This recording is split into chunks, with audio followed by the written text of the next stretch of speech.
Thank you very much for joining me. This is a very hot topic about COVID-19, and it came as a horror in 2019. We did not know much about this, but coming to 2021, now we know a lot about COVID, and still there is a lot more that we don't know about it. So first of all, I will welcome Dr. Balram Khera, to come on the program. And I want to ask you a few questions about COVID. And my first question will be where we are today with COVID. So what is the situation in America about COVID? So, I wish I could say that we are at a very good place. We are not. The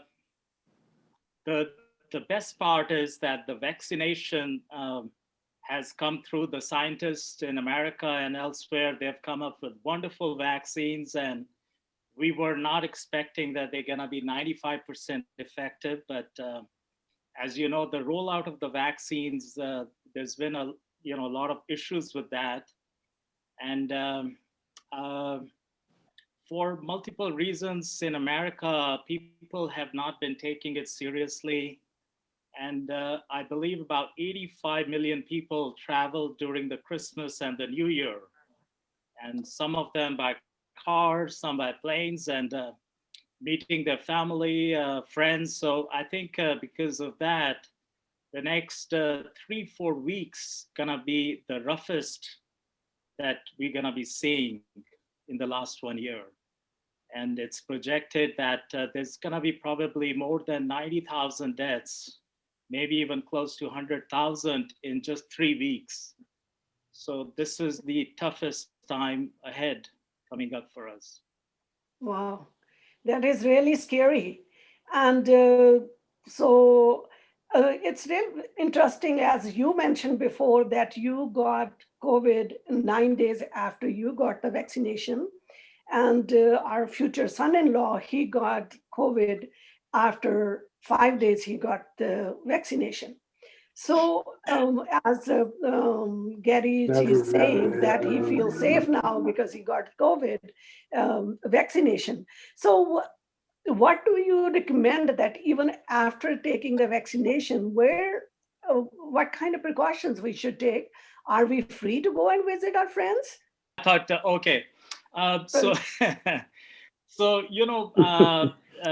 vaccination, this does not mean that the vaccination is not working.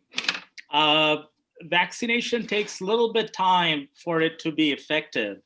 And even before the rollout of the vaccine started, I had looked at all the reports and the data from the FDA and the studies. Like I said before, the efficacy of this vaccination, both these, the Pfizer and the Moderna, is 95%, which is humongous, which is very big. But there are 2 shots in there, and we should be getting both the shots. With Pfizer, it is 3 weeks apart. With Moderna, it is 4 weeks apart. And it takes about 12 days, 14 days to develop about 80% of the immunity. Mm-hmm. So, I was counting every day, 9 days, 10 days. And, I was like, let me get to day 12. And I didn't get there, but I, ended up getting COVID. The other aspect is that the incubation period for COVID can be up to 2 weeks long, anywhere between 2 days to 2 weeks. So maybe the virus was already brewing in my body when I got the vaccine. And, like I said, after 12 days of the first shot, you are at 80%. So it's not 100%. And after a couple of weeks of your second shot, you get to 95%. So the efficacy is not 100%. And the other important thing I'd like to mention with this is that this is the benefit, this is the reduction in the disease. So you can still get the virus, but you may not get a disease from it, but you can transfer it to other people. So you can transfer it to your loved ones and family members, even if you get the vaccine. So we should still be using the mask and physical distancing, even after we have gotten our both vaccines and we are hopefully immunized. So Thank you. Thank you, So Varanji.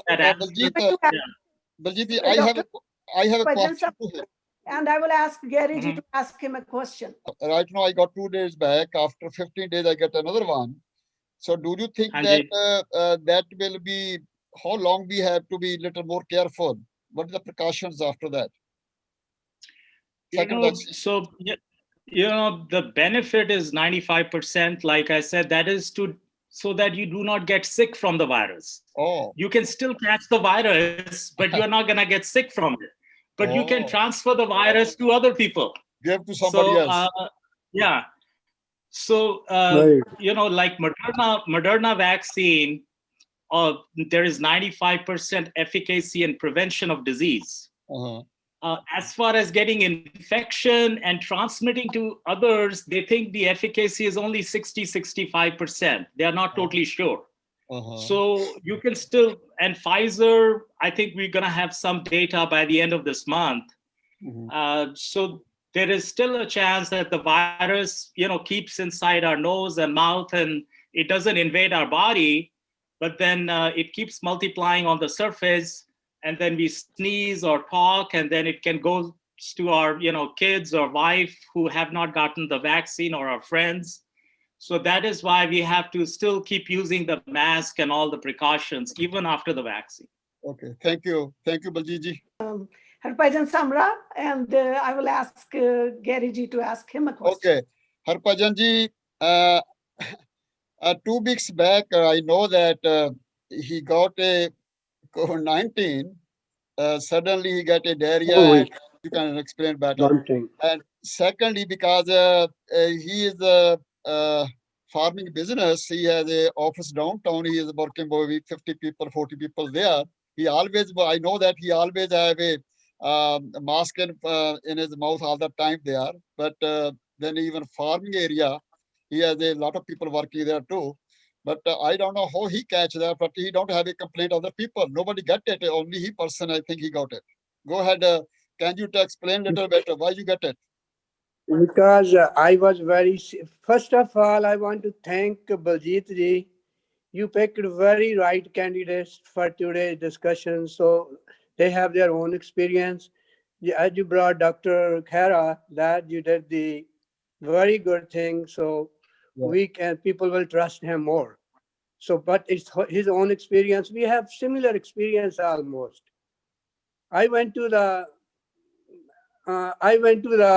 Kaiser to get.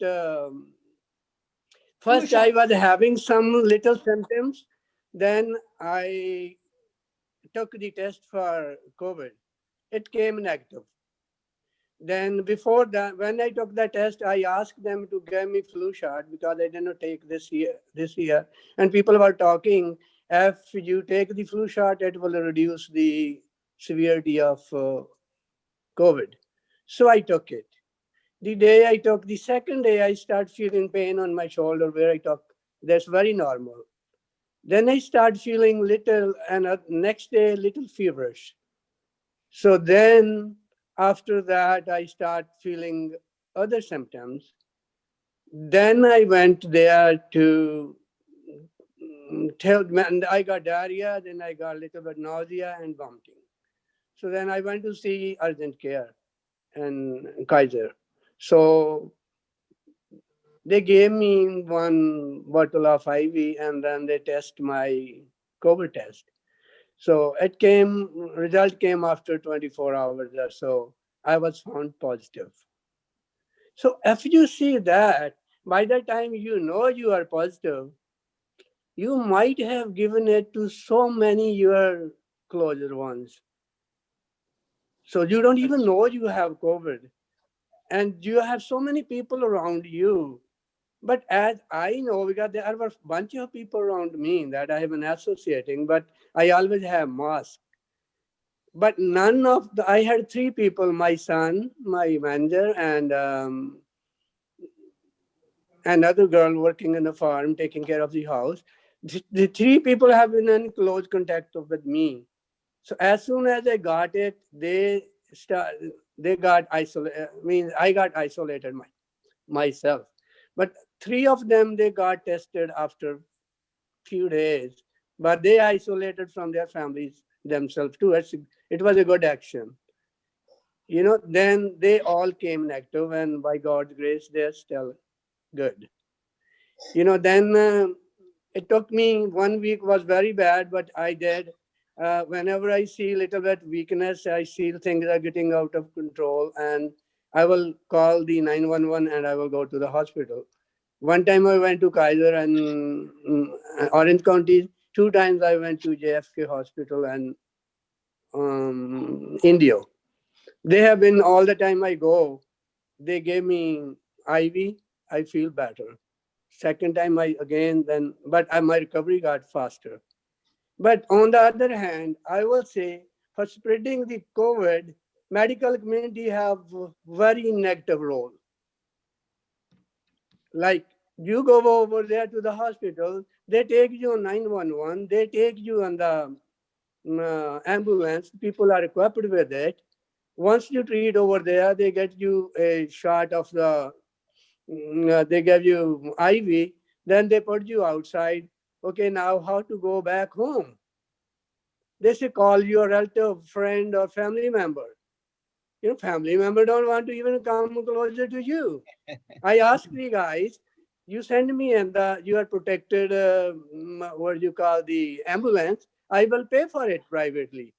They say, no, those ambulances are to bring the patients in, not to leave them. Okay, now second option, they are asking, I asked it for curiosity and for knowledge. I go to court, I go wherever I go in my life, I try to find what's really going on. Then they told me, second option, you call the taxi.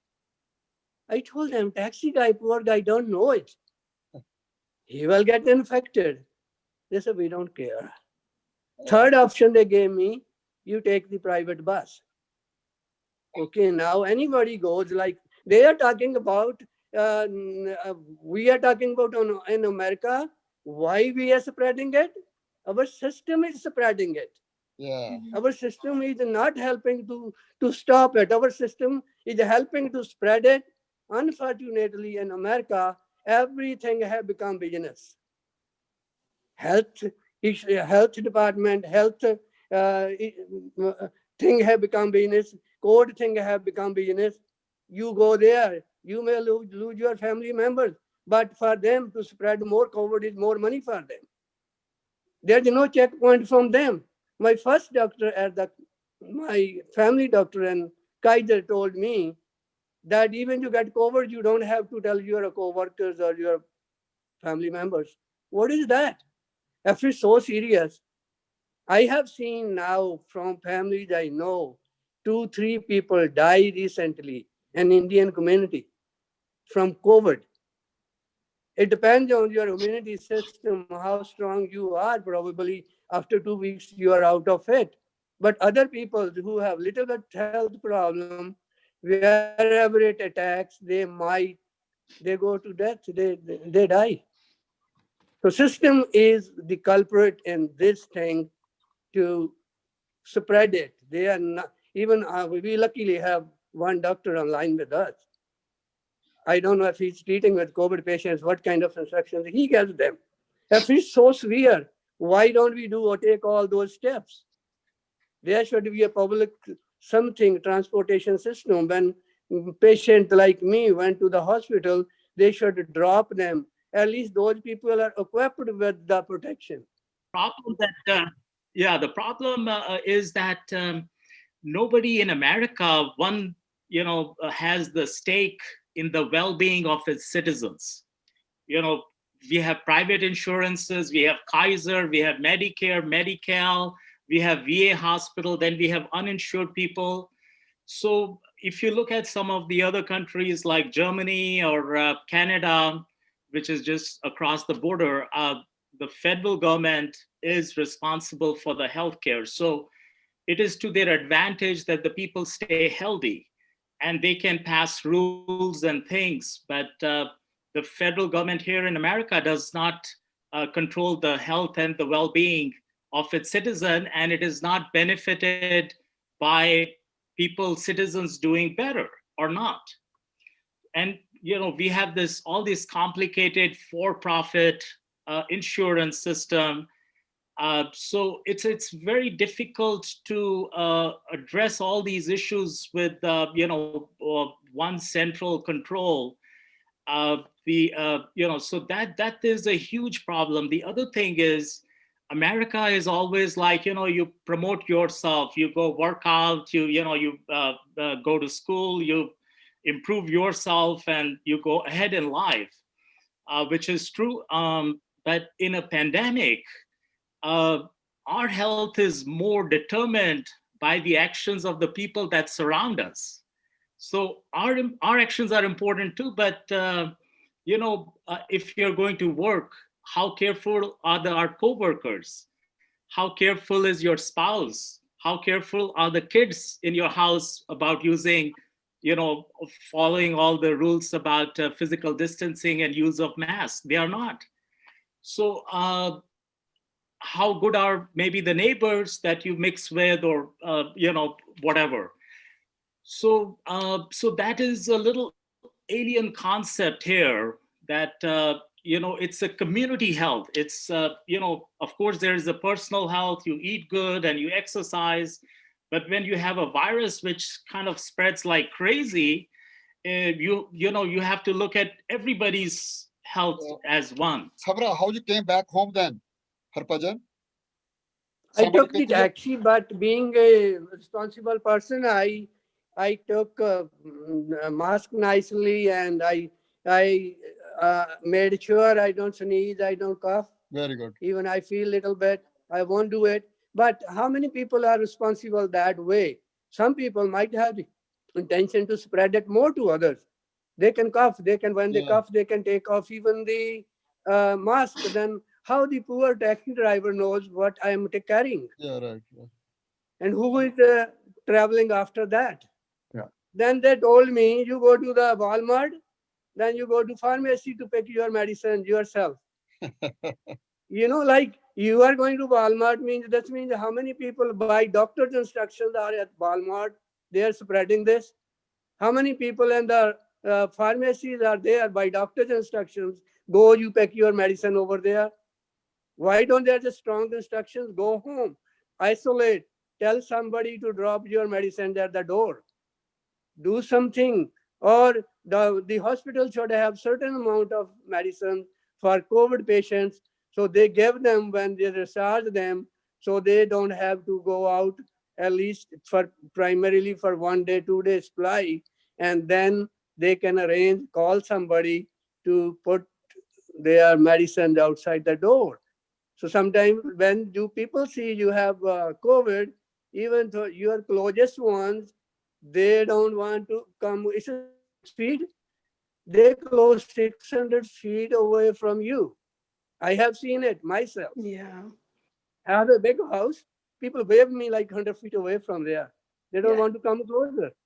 Exactly. One guy came from San Diego to give me some general medicine. He have Conan. So he dropped it like 150 feet away from my house. He came from San Diego all the way to give me medicine.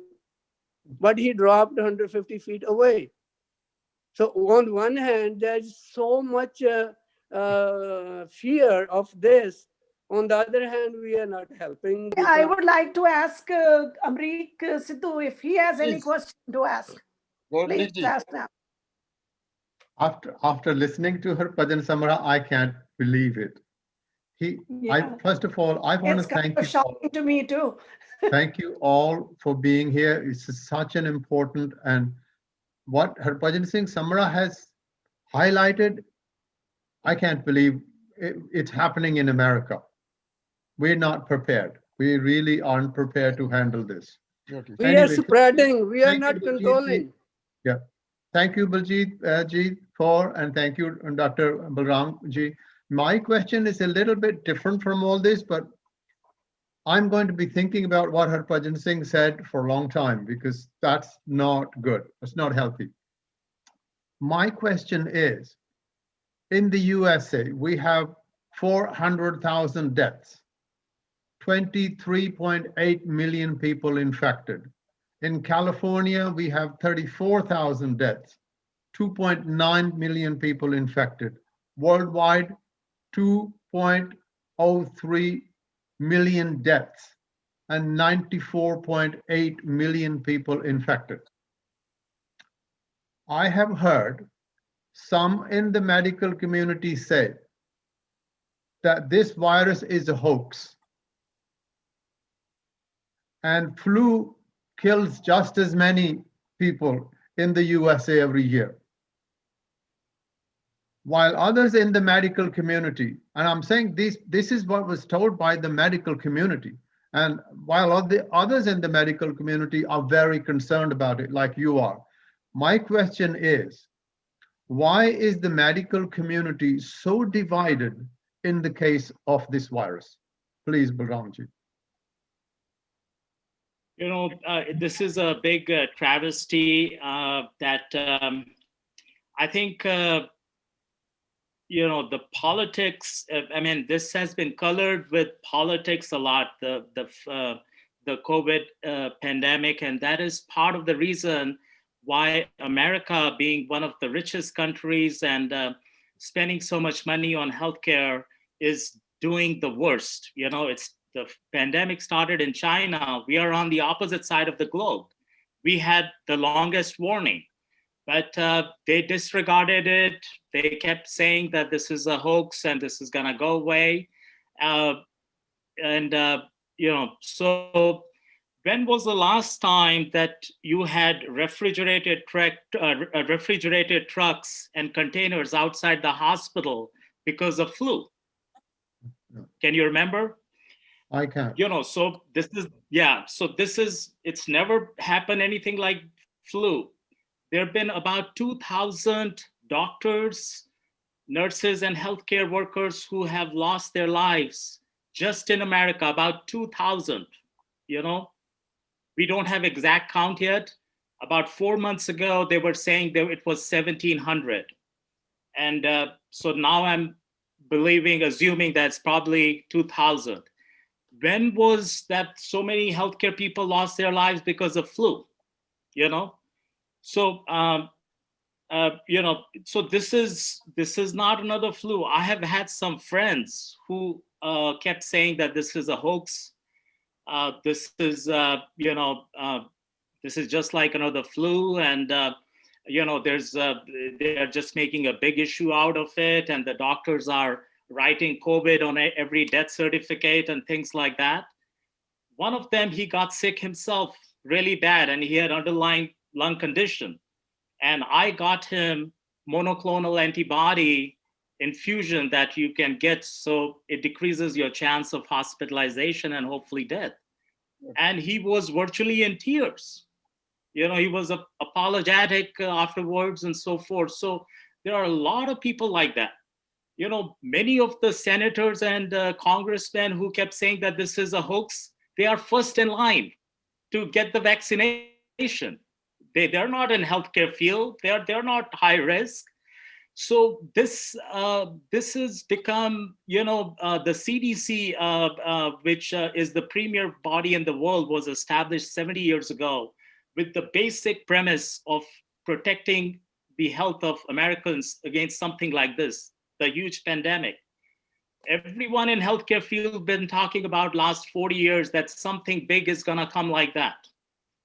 So the government, what did they do? They canceled the pandemic White House office about 3 years ago. They slashed the budget of the CDC, and you know, they shackled them. When the president, I think, was visiting actually India, one of the CDC directors, she's the head of the pulmonary, she raised the alarm in a press conference and said that this is gonna change our way of life. and stock market dropped by 1,000 points, and she was almost fired. So so those kind of things affected.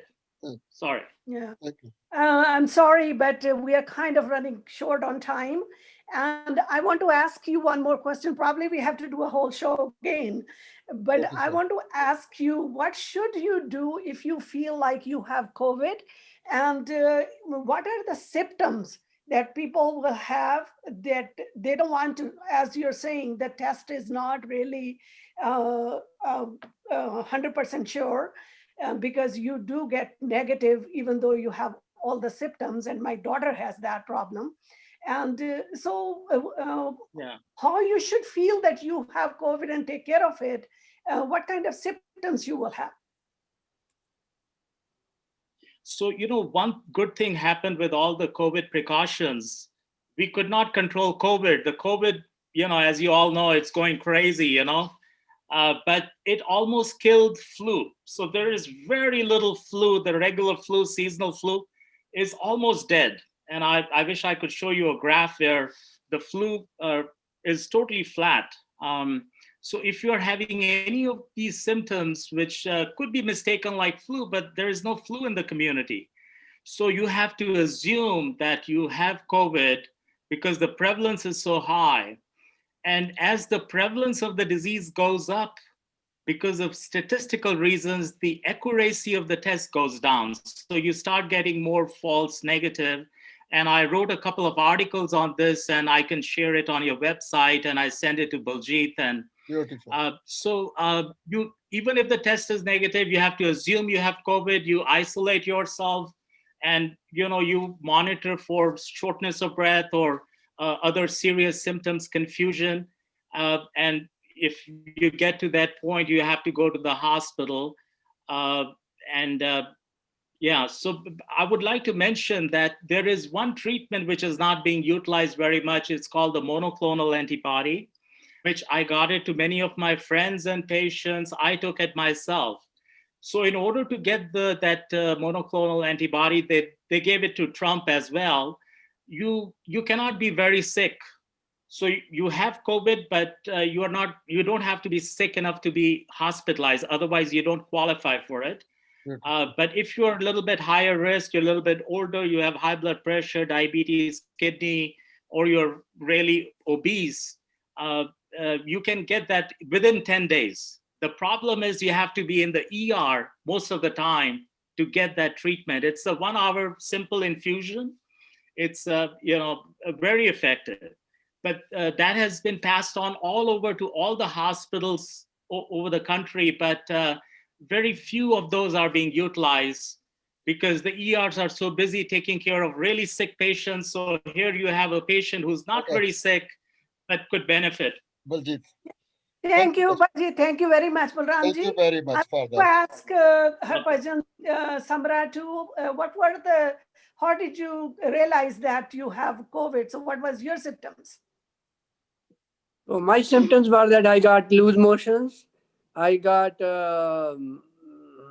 vomiting and nausea, then I got fever a little bit. But in the beginning, your body is strong, you don't feel it. Mm-hmm. But as the time go, like the people, like the Dr. Balaram was saying that they were saying that this COVID is a joke. But now people should learn from me and Dr. Balaram our experience, what it really looks like.